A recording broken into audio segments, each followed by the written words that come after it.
those fundamental rights that Adam and first his country fighting for, are being restricted, are being limited in the name of the new secular orthodoxy. So the reason that he found himself prosecuted is because of what he was thinking about. In the United Kingdom, a British Army veteran has been found guilty of silently praying outside of an abortion clinic. In 2022, Adam Smith Connor was praying for his unborn son that died from abortion 2 decades prior. 2 police officers approached him, asked him what he was doing, and informed him he was violating the law. A court found him guilty of silent prayer and ordered him to pay a nearly $12,000 fine. In a press release, Smith Connor said, "Today, the court decided that certain thoughts, silent thoughts, can be illegal in the United Kingdom. That cannot be right. All I did was pray to God in the privacy of my own mind, and yet I stand convicted as a criminal." The Alliance Defending Freedom UK that defended Smith Connor says this is a legal turning point of immense proportions and blasted the neglect of basic freedoms of speech and thought. Daniel 6, 16 to 18. So the king gave orders for Daniel to be arrested, and he was thrown into the pit filled with lions.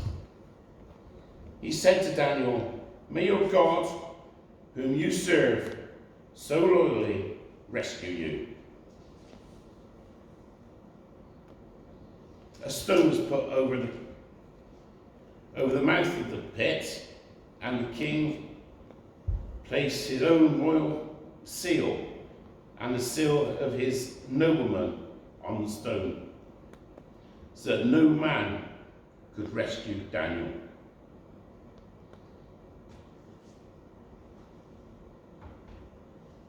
Why was Daniel thrown to the lions?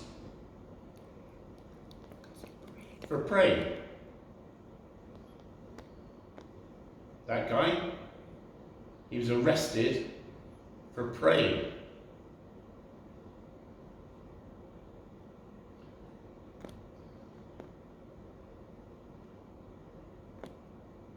If you were arrested for being a Christian, how much evidence is there? Now I'm going to do a bit of a play. If I'm facing that way, I'm me. If I'm facing that way, I'm a court official.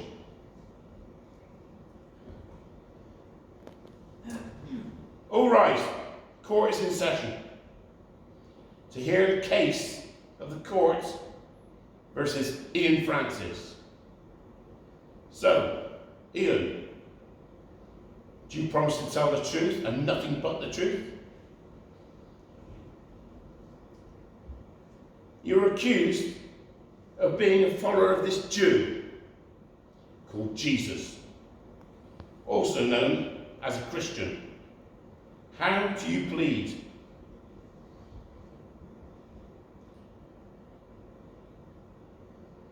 Well, Your Honour, yes, I promise to tell the truth. I plead guilty of being a Christian, Your Honour. What evidence do you submit to the court? Well, Your Honour, I grew up in a Christian home. Both my parents were Christians.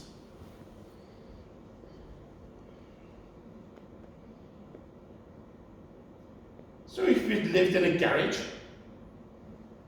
would that make you a car? This evidence is irrelevant. Ooh. Well, Your Honour, I've been to church all my life.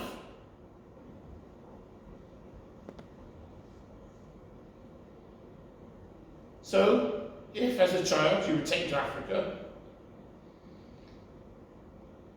would that make you African? No, you'd still be white British. Evidence is irrelevant.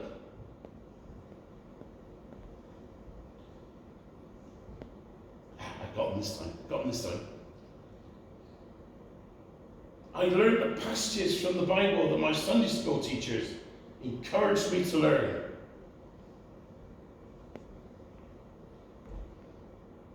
Just because you know the scripture doesn't make you a Christian. The devil can quote the scriptures as well as anyone. Just look at the temptation of Christ. It is written. It is written. It is written. That's what the devil comes back with.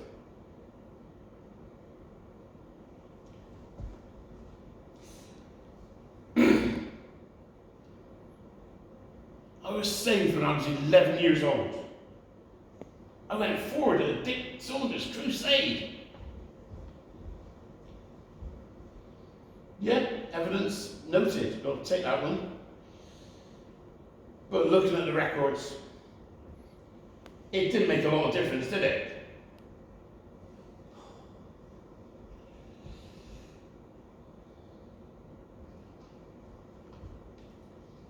I was baptized when I was 13 in a church in Bristol. Full immersion, as instructed in Matthew, to believe and be baptized. Again, evidence noted. But looking at our records, it didn't make a big change in your life, did it? Oh dear. Where am I going to go now? I know. I attended Christian conferences and events. I went to Excel Men's Conference and Spring Harvest.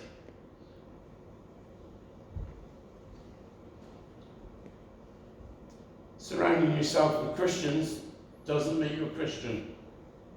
A goat surrounded by sheep does not become a sheep. It's still a goat.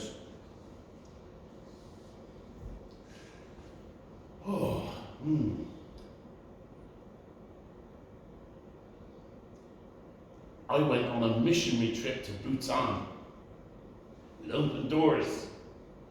We took Bibles and helped the Christians in the pagan land.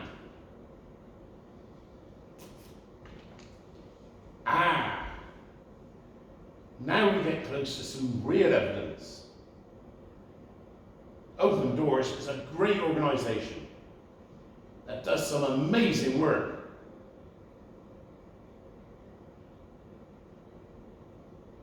But what was your main reason for going? You are under oath. You've got to tell the truth.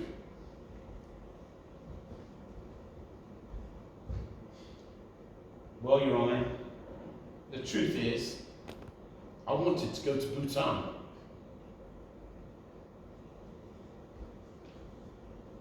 So it was purely for selfish reasons.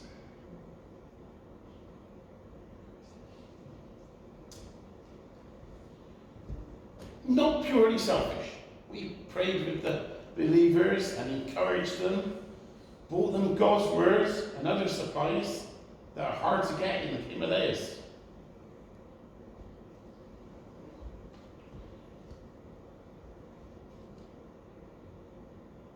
But your main reason was to go to Bhutan.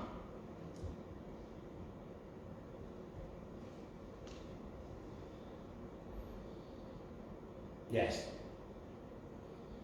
When I heard they were going, I had to get on that trip.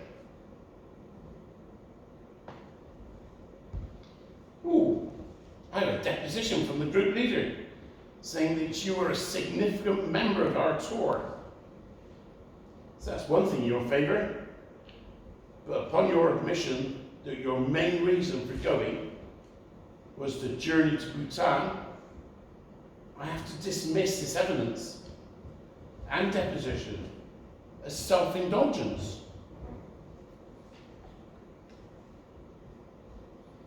But Your Honour, we visited the Lord's people and helped and encouraged them and prayed with them and for them.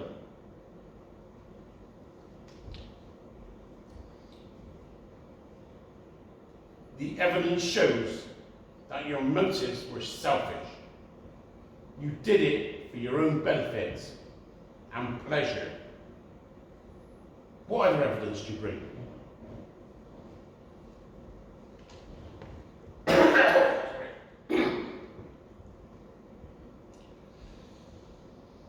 I joined a missionary organisation called Christian Motorcyclists Association.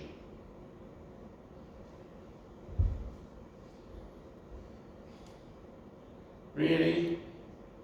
So it's another purely selfish motive. To ride your bike and look like you were doing good work.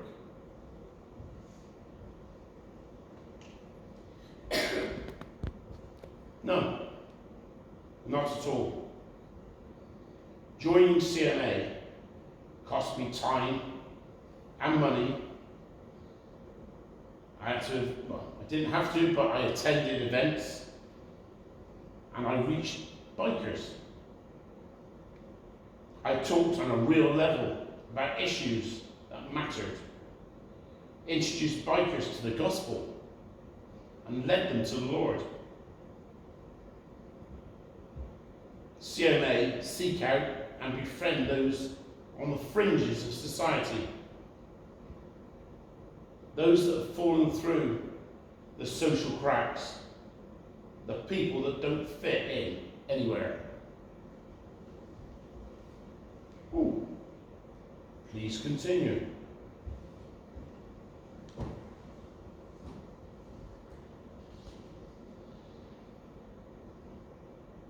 CMA believe in getting alongside people, finding out what matters to them, helping them on a practical level, showing them there is an alternative way of living, introducing them to the Lord, and supporting any new believers by getting them into a living church.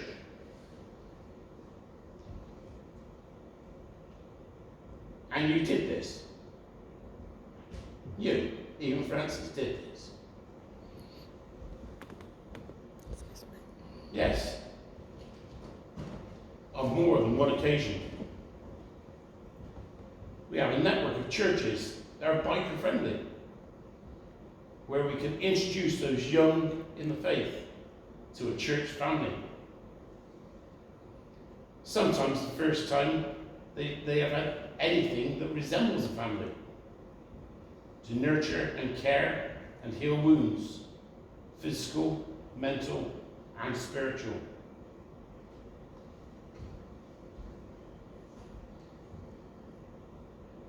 Have you got any more evidence to further your case?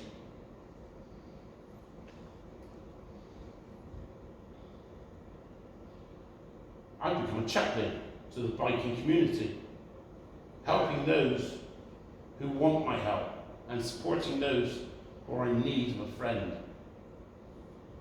I will go wherever I'm needed and talk to whoever God places in my path. I can encourage and help whenever I can. My strength comes from my faith in the Lord. And any criticism or opposition I receive, I look at it as encouragement that I'm upsetting people's spirits to oppose my beliefs.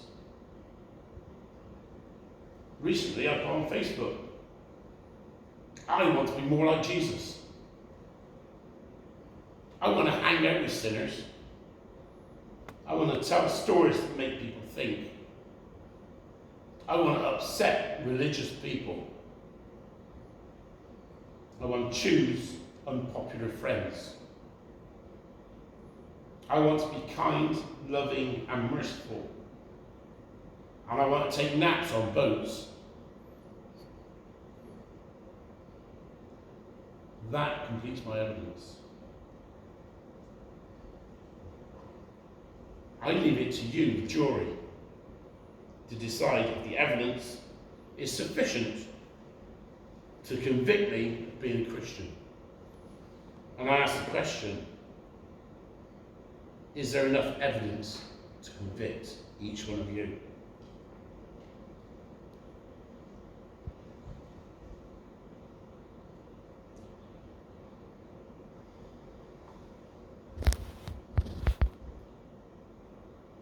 Yeah.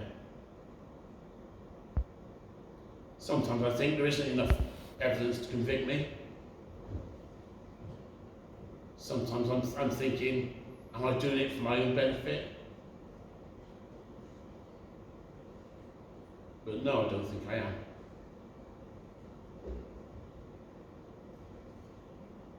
I'm doing it because I love the Lord. I want to promote the Lord. I want to help other people love the Lord.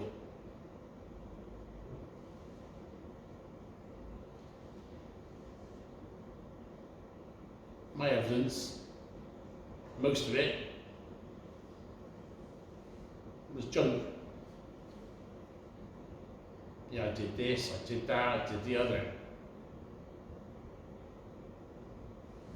But it was for personal gain, selfish motives. It's only when you find where you're supposed to be that things can happen.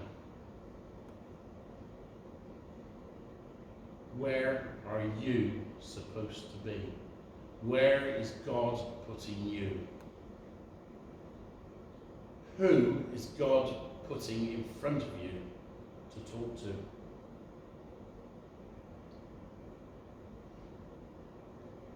And when he does, do you talk to them?